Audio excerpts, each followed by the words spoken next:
मैं बहुत ही खुश हूँ कि आज मैं कबीर साहब के आश्रम पर पहुंचा हूं, जो हमारे यहाँ गोपालगंज में कुचाय कोट ब्लॉक के चिरोटोला देउरुआ में है, झरही नदी के किनारे है। और वहां पर एक महापुरुष, एक महात्मा रहते हैं जिनका उम्र लगभग 100 वर्ष है। और वह जो महात्मा है उनसे हम लोग मिलने के लिए पूरे परिवार के लोग आए हैं और उनके बारे में हम लोग आज बहुत कुछ जानेंगे। क्योंकि जानना इसलिए जरूरी है कि महापुरुष जो लोग होते हैं, अब साहब जी का उम्र लगभग 100 प्लस हो गया है, तो बहुत दिनों तक नहीं रह सकते हैं। लेकिन जो इनकी वाणी होगी, जो इनका विचार होगा, जो इनका बात होगा, अगर यह वीडियो फॉर्म में रहता है, आवाज के फॉर्म में रहता है, तो जो नए आने वाले जनरेशन होंगे वह उससे सीख पाएंगे। तो आप देख पाएंगे, हम चाहते हैं कि यह हमारे साहब जी हैं और जिनका उम्र लगभग 100 प्लस है। हाँ। आप हैं साहब जी, आपका प्रवीण दास जी हैं, जो साहब जी के शिष्य हैं और बहुत दिनों से साहब जी के साथ में रहते हैं। तो सबसे पहले तो गुरु जी आपसे हम जानना चाहेंगे कि थोड़ा सा साहब जी को कम सुनाई भी दे रहा है और प्रॉपर बात भी नहीं कर पा रहे हैं, तो आप इनके बारे में कुछ बताइए, जो ऐसी कहानी जो लोग नहीं जानते हैं, ऐसी बात जो लोग नहीं जानते हैं, जो नए लोगों को जानना चाहिए, उसके बारे में थोड़ा सा आप बताइए। जी, साहब जी के साथ तेज बोलिए। मैं कम से कम 85 से हूँ साहब जी के साथ में, और 85 से आज तक साहब जी के बारे में मैं जितना जानता हूँ वो शायद कम लोग जानते हैं। साहब जी बचपन से ही ये अब पहले ARPF में सर्विस के लिए गए थे, लेकिन वहाँ से इनको अच्छा नहीं लगा वो सर्विस करना कि समाज सेवा में हम रहेंगे। तो पहले साहब जी समाज सेवा में लगने के लिए काफ़ी प्रयत्न, हरे राम हरे झाल लिए रहते थे और झाल बजा करके बच्चों को बुलाते थे और काफ़ी भीड़ हो जाता था साहब जी के पास में, और लोग आते थे, बड़े बुजुर्ग सभी लोग आते थे और जो कुछ प्रसाद होता था गाते थे, हरे राम हरे कृष्ण हरे कर। मैंने पहले वहीं से शुरुआत की अपनी भक्ति को। इनके जीवन के विषय में जितना मैं जानता हूँ, साहब जी बताते भी हैं हमसे कि मैं पहले रामानंद में था, रामानंदी था, और वहीं हरे राम हरे कृष्णा और वही झाल बजा कर गाना बजाना, सब बच्चों को बुला करके और कुछ कहना सिखाना। मैं इनके जीवन का शुरुआत वहीं से होता है भक्ति का, और अपने जीवन में भक्ति के लिए काफ़ी प्रयत्न किए। उसके बाद ये राजा पाकड़ मठ है एक यहीं तमकुही राज से उधर, तो साहब जी वहाँ राजा पाकड़ गए और वहाँ संत महात्माओं से मुलाकात हुआ। बहुत सारा बात वो अपने जीवन में जाने सुने सीखे। तो इन्हें अब यहाँ से उदासी होने लगी, और ये रामानंद वाला तो इस जड़ में है ही है, और यहाँ से छोड़ करके अपने जीवन को आगे बढ़ाने के लिए साहब जी राजा पाकड़ कबीर पंथ से जुड़ गए। पहले कबीर पंथ में नहीं थे। वहाँ जुड़ने के बाद कम से कम ये रहे वहाँ 35 वर्ष। कहाँ पे? हाँ, राजा पकड़ के थी में संपर्क में राजा मुजफ्फरपुर 35 वर्ष वहाँ रहे। हाँ, 30-35 वर्ष उसी में लगे रहे। अच्छा। और वह करीब आश्रम ही था, कबीर आश्रम। हाँ, वहाँ ही इनका महंती होने वाला था। साहब जी का वहाँ महंत पूरा ये हो गया था, तो वहाँ के गांव के लोग कुछ मैंने असुविधा हुआ, और 2-4 महात्मा मिल करके वो काफ़ी सेवा किए थे। साहब जी उनका सेवा करने के बाद इनका महंती होने का वहाँ सब कुछ समय दिया गया, लेकिन गांव के लोग इधर उधर करके, और महात्मा लोगों में थोड़ा सा ये हो गया। तो और दूसरे महात्मा, उनका बिंदेश्वरी साहब नाम था, तो साहब जी से बोले कि नहीं, इनका महंती होगा तो हम नहीं रहेंगे, हमारा ही होना चाहिए। तो बिंदेश्वरी साहब को वहाँ का महंती दे दिया। साहब जी त्याग कर दिए। हाँ, भाई आप काहे नहीं रहिएगा, आप ही रहिए जी। यह होती है त्याग की भावना महापुरुषों में। तो अब साहब जी के जीवन में त्याग हुआ। यहाँ इधर घर द्वार परिवार पूरा छोड़ ही दिए थे बचपन से ही। उधर सर्विस हुआ, सर्विस भी छोड़ दिए, और यहाँ राजा पाकड़ संपर्क में गए तो महात्माओं से वहाँ कुछ इनको मिलना था, वहाँ भी त्याग कर दिए। लोगों में देखे कि झंझट है, झगड़ा है, लफड़ा है, छोड़ दिए वहाँ से भी। वहाँ से छोड़ करके उसके बाद ये सन 62 में साहेब जी गुवाहाटी कामाख्या पहाड़ पर, कामाख्या पहाड़ के साइड में ही है, कामाख्या स्टेशन से साइड रेलवे कॉलोनी, उसका नाम, पहाड़ का नाम है ननकी पहाड़, गोटानगर ननकी पहाड़। वहाँ पर माधव देव नगर में स्थित है।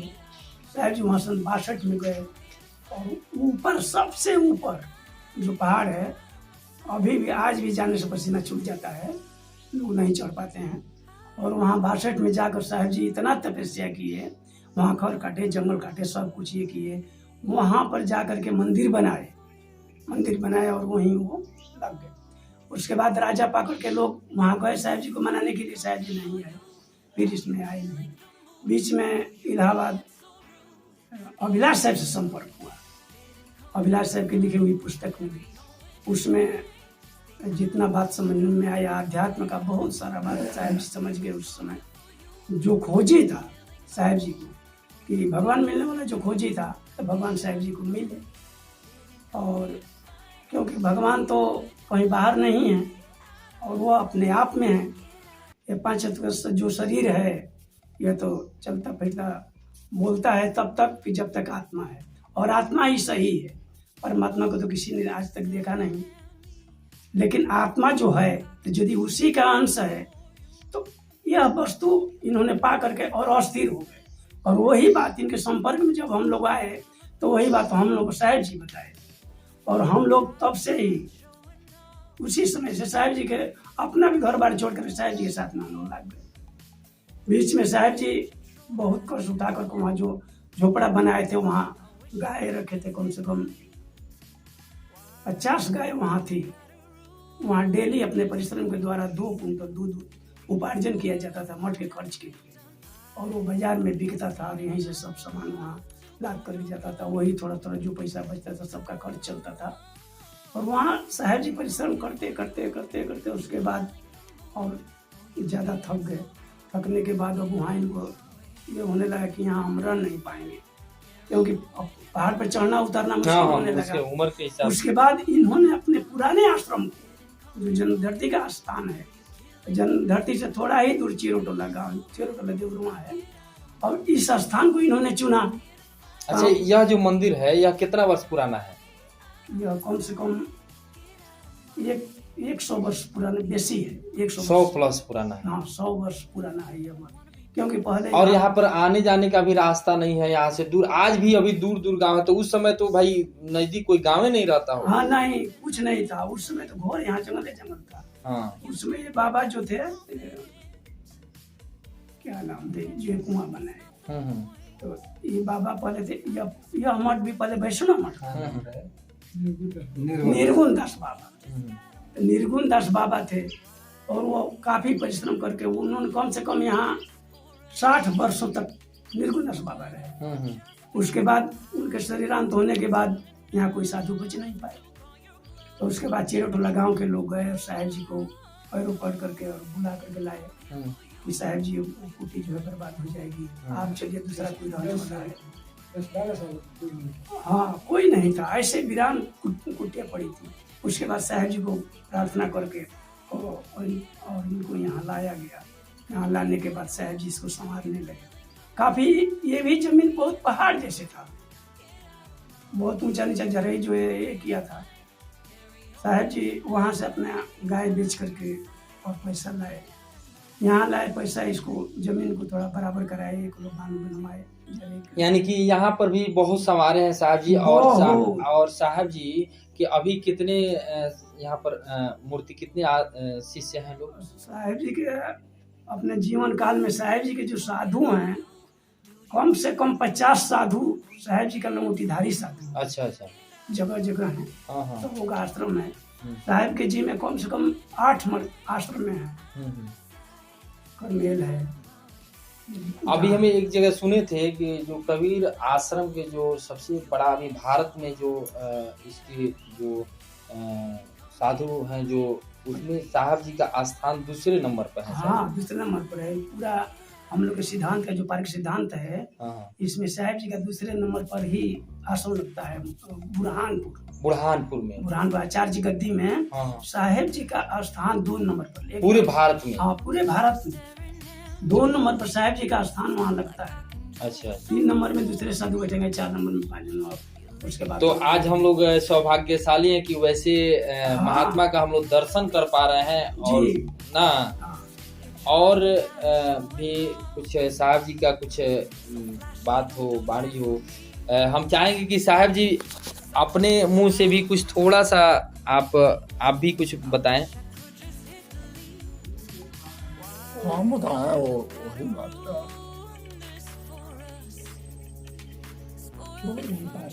अब ऐसे तो जो है लगभग 60-61 से अब इधर जो है साधु लाइन में आदमी हैं, 60-61 से। इसके बाद में अब जहाँ जहाँ आश्रम समाज के हित के लायक जहाँ बनाए वर्तमान में अभी शेर टोला में है, कुछ समय जो है करमिल देवरिया जिला में वहाँ पर भी जो हैं काफ़ी समय दिए हैं। हाँ, तो अभी ठीक है। अभी इधर हरदेव जो है तो निम्न बहुत बढ़िया। और देखिए कि हमारे आज चाचा जी हैं और ये हमारे स्वयं पिताजी हैं जो साहब जी के छोटे भाई हैं। तो अगर इनका उम्र देखा जाए तो साहब जी के हिसाब से अभी बहुत ओल्ड कहा जाएगा, क्योंकि साहब जी इनका उम्र लगभग 70 है, साहब जी का उम्र लगभग 100 है। तो दोनों में डिफरेंस। आज कितने साहब जी अभी भी शरीर से मजबूत हैं। जी साहेब बंदगी, आप भी साहब जी के शिष्य हैं जी। आपका शुभ नाम? हमारा बचपन का नाम तो हरदेव है जी, लेकिन दीक्षित होने के बाद हमारा नाम हंसदास पड़ा। जी जी। आप कितना दिन से साहब जी के सानिध्य में हैं? बहुत दिन से हैं, कम से कम तो 25-30 साल हो गया। 25-30 साल हो गए। आप कहाँ से हैं? वहाँ करमेल। अच्छा अच्छा। तो आप साहब जी के साथ बहुत दिन रहे हैं और बहुत सारा अनुभव आपका रहा है साहब जी के साथ। तो कौन सा वैसा बात आपको साहब जी का अच्छा लग गया कि पूरे अपने घर परिवार को छोड़ करके और आप साहब जी के साथ हो गए? बात तो अपना कल्याण के लिए हर आदमी को पसंद आता है।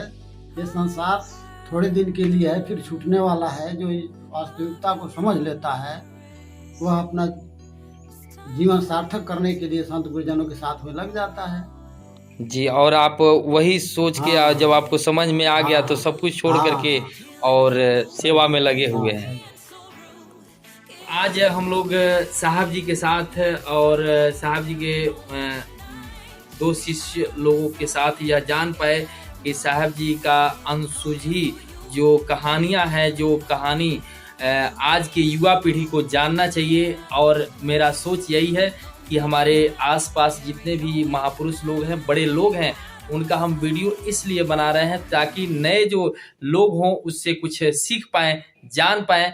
तो आज आपको हमारा यह यात्रा, यह कहानी कैसा लगा आप कमेंट बॉक्स में ज़रूर बताइएगा।